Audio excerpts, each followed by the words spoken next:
Assalamualaikum warahmatullahi wabarakatuh. Apa kabar anak-anakku? Semoga kalian semua dalam keadaan sehat walafiat. Hari ini kita akan belajar tema 3, subtema 3 pembelajaran 1, 2, dan 3 tentang perubahan wujud benda. Marilah kita awali pembelajaran kita ini dengan basmalah. Bismillahirrahmanirrahim. Tujuan pembelajaran kita hari ini, yang pertama PPKN. Siswa dapat mengetahui masing-masing peran di sekolah, di rumah, dan di masyarakat. Siswa dapat mengetahui manfaat pembagian peran.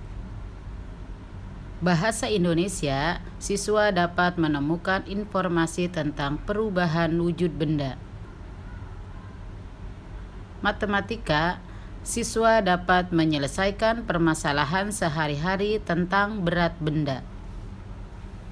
Siswa dapat menentukan hubungan antar satuan baku untuk panjang, berat, dan waktu yang umumnya digunakan dalam kehidupan sehari-hari. SBDP-nya, siswa dapat mengetahui unsur-unsur rupa dalam karya dekoratif. Siswa dapat membuat karya dekoratif. Setiap orang memiliki peran masing-masing. Ada berbagai peran yang dapat kita temui di manapun kita berada. Salah satunya peran di lingkungan keluarga. Ayah berperan sebagai kepala keluarga. Ibu sebagai pendamping kepala keluarga. Anak-anak berperan sebagai anggota keluarga. Ayah bertugas dan berkewajiban mencari nafkah. Ibu bertugas mengatur keuangan rumah tangga. Dan anak-anak berkewajiban menyayangi kedua orang tuanya. Yang kedua, peran di sekolah. Selain peran sebagai siswa dan guru, ada juga peran sebagai kepala sekolah.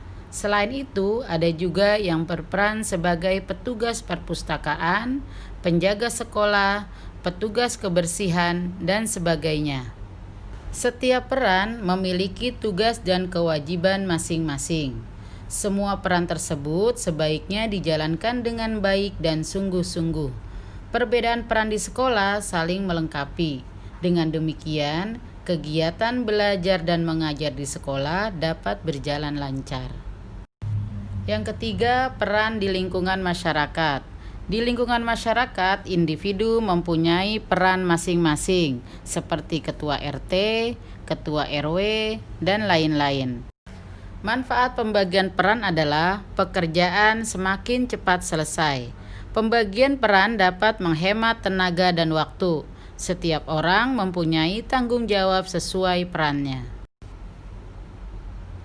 Anak-anak, pada pembelajaran sebelumnya kalian telah belajar tentang wujud benda. Wujud benda ada 3, yaitu padat, cair, dan gas. Benda dapat mengalami perubahan wujud. Apa yang akan terjadi jika benda-benda tersebut dipanaskan, didinginkan, atau diletakkan di udara terbuka? Apakah benda-benda tersebut mengalami perubahan? Betul sekali, benda tersebut mengalami perubahan wujud. Perubahan wujud benda adalah suatu proses perubahan wujud dari suatu benda menjadi wujud yang lain. Perubahan wujud benda terjadi karena peristiwa pelepasan dan penyerapan kalor atau energi panas yang biasanya terjadi akibat tindakan pemanasan, pendinginan, dan pengembunan. Perubahan wujud benda. Ada jenis perubahan wujud benda. Yang pertama mencair atau melebur, kedua membeku, ketiga menguap, keempat mengembun, kelima menyublim, keenam mengkristal, menghablur, atau deposisi. Perubahan wujud benda akibat pelepasan kalor. Yang pertama membeku, kedua mengembun, ketiga mengkristal. Perubahan wujud benda akibat menyerap kalor. Yang pertama mencair, kedua menyublim, ketiga menguap. Mari kita bahas satu persatu. Yang pertama, mencair atau melebur. Mencair atau melebur adalah peristiwa perubahan wujud benda dari benda padat menjadi benda cair. Mencair terjadi akibat benda yang menyerap atau menerima energi panas atau kalor, sehingga benda padat berubah menjadi benda cair. Contoh mencair atau melebur. Yang pertama, es batu yang dipanaskan atau diletakkan di tempat terbuka akan mencair. Yang kedua, es krim akan meleleh jika dipanaskan. Yang ketiga, mentega akan meleleh jika dipanaskan. Keempat, coklat batangan akan meleleh jika dipanaskan. Kelima, lilin akan meleleh jika terkena panas. Yang kedua, membeku. Membeku adalah peristiwa perubahan wujud benda dari benda cair menjadi benda padat. Membeku terjadi akibat benda melepaskan energi panas atau kalor, sehingga benda cair berubah menjadi padat. Contoh membeku.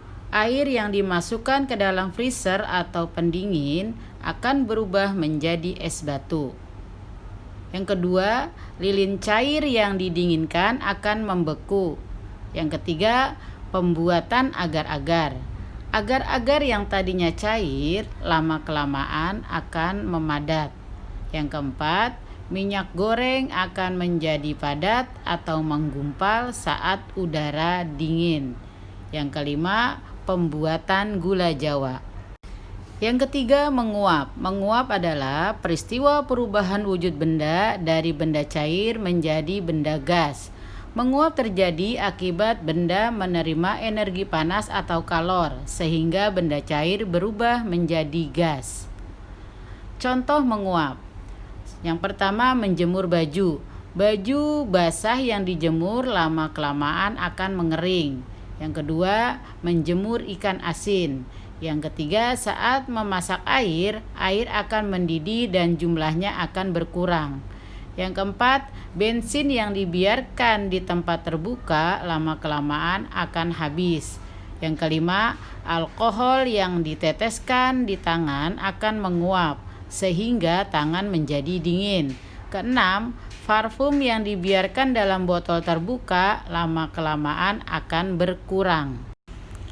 Mengembun. Mengembun adalah peristiwa perubahan wujud benda dari benda gas menjadi benda cair. Mengembun terjadi akibat benda melepaskan energi panas atau kalor, sehingga benda gas berubah menjadi cair. Contoh mengembun. Yang pertama, ketika kita memasukkan es batu ke dalam gelas, bagian luar gelas akan mengeluarkan bintik-bintik air. Yang kedua, rumput di lapangan atau daun di pepohonan akan menjadi basah pada pagi hari. 3. Terjadinya embun di pagi hari. Keempat, titik air atau embun akan memburamkan kaca mobil saat hujan. Selanjutnya, menyublim.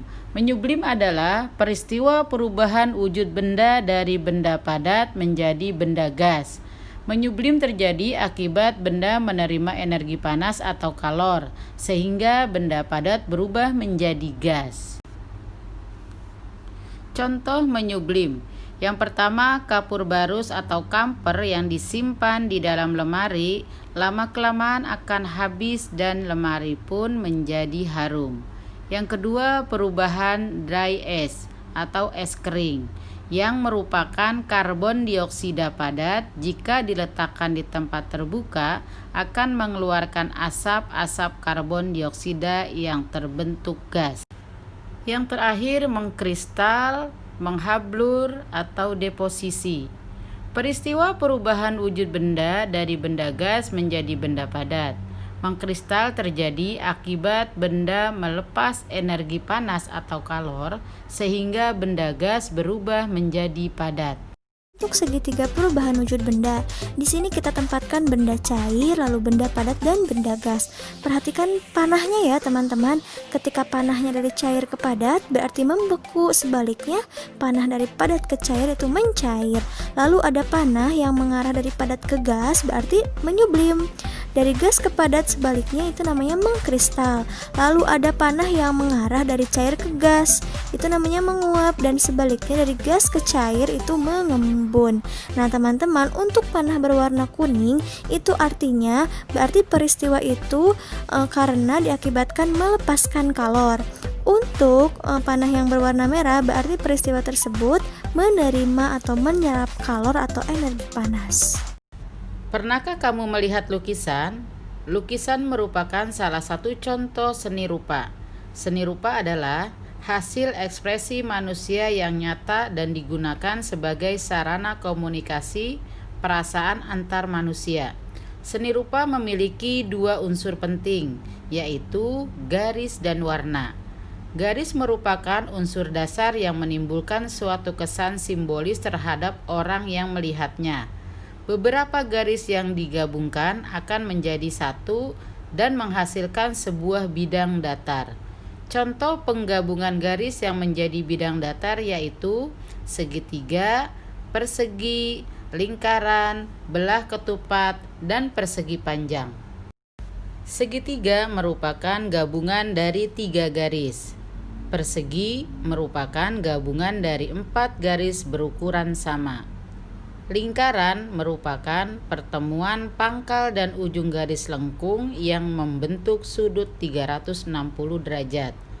Belah ketupat merupakan gabungan dari 4 garis.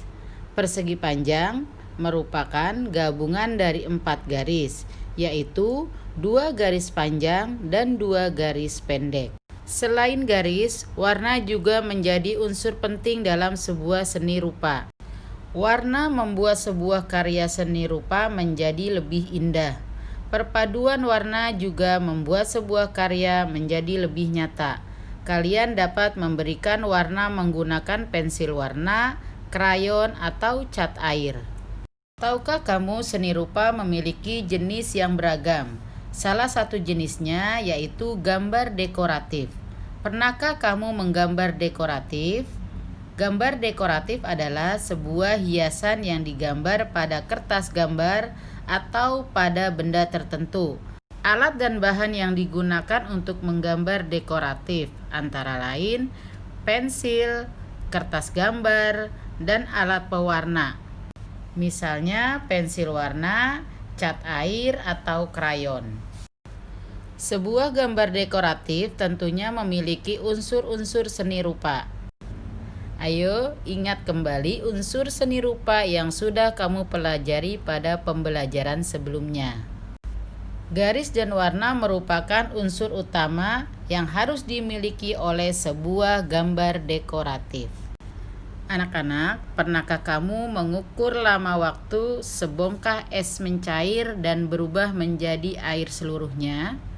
Alat apa yang dapat kamu gunakan untuk mengukur lama waktu es tersebut mencair? Perhatikan macam-macam alat pengukur waktu pada gambar berikut. Ada jam analog, jam digital, jam pasir, dan stopwatch. Jam analog dan jam digital banyak kita gunakan dalam kehidupan sehari-hari.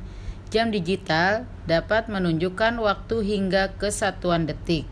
Oleh karena itu, jenis jam ini menunjukkan waktu lebih akurat dibandingkan jam analog. Jam pasir biasanya digunakan untuk mengukur lama waktu tertentu, misalnya jam atau menit. Stopwatch biasanya digunakan untuk mengukur lama waktu suatu kegiatan berlangsung. Perhatikan penjelasan berikut. Jam analog standar memiliki 3 jarum jam, yaitu jarum pendek sebagai penunjuk jarum jam, jarum menit sebagai penunjuk menit, dan yang ketiga jarum halus sebagai penunjuk detik. Bisa kalian perhatikan jarum detik itu yang berwarna merah yang halus, tipis, dan panjang.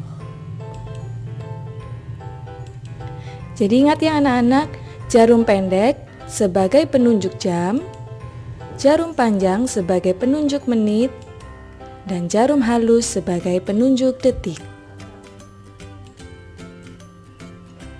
3 jarum jam berputar pada titik pusat yang sama dengan kecepatan putar yang berbeda. Nah, jarum pendek atau jarum jam berputar penuh tiap 12 jam. Kemudian jarum panjang berputar penuh setiap 1 jam. Yang ketiga, jarum halus atau jarum detik berputar penuh setiap 1 menit. Ayo ingat kembali cara membaca waktu pada jam analog. Pada gambar di samping, jarum pendek menunjuk angka 10 dan jarum panjang menunjuk angka 12. Jam di samping menunjukkan pukul 10.00 atau pukul 10 tepat. Pada gambar di samping, jarum pendek menunjuk di antara angka 3 dan 4, sedangkan jarum panjang menunjuk angka 6. Jam di samping menunjukkan pukul 03.30 atau pukul setengah 4. Anak-anak, cukup sekian pembelajaran kita hari ini. Kita tutup pembelajaran kita dengan hamdalah alhamdulillahirabbil alamin. Jangan lupa tugasnya untuk hari Senin. Tugas matematika salin di buku tulis. Dan selanjutnya tugas bahasa Indonesia salin juga di buku tulis. Tugas hari Selasa SBDP menggambar dekoratif. PPKN-nya, kalian mencari informasi tentang peran yang ada di sekolah. Isi di dalam tabel, salin di buku tulis. Untuk tugas hari Rabu, buku MRT, pembelajaran 2 dan 3, halaman 49 sampai 53, pilihan gandanya saja. Anak-anak, cukup sekian. Jaga kesehatan, tetap semangat. Terima kasih. Wassalamualaikum warahmatullahi wabarakatuh.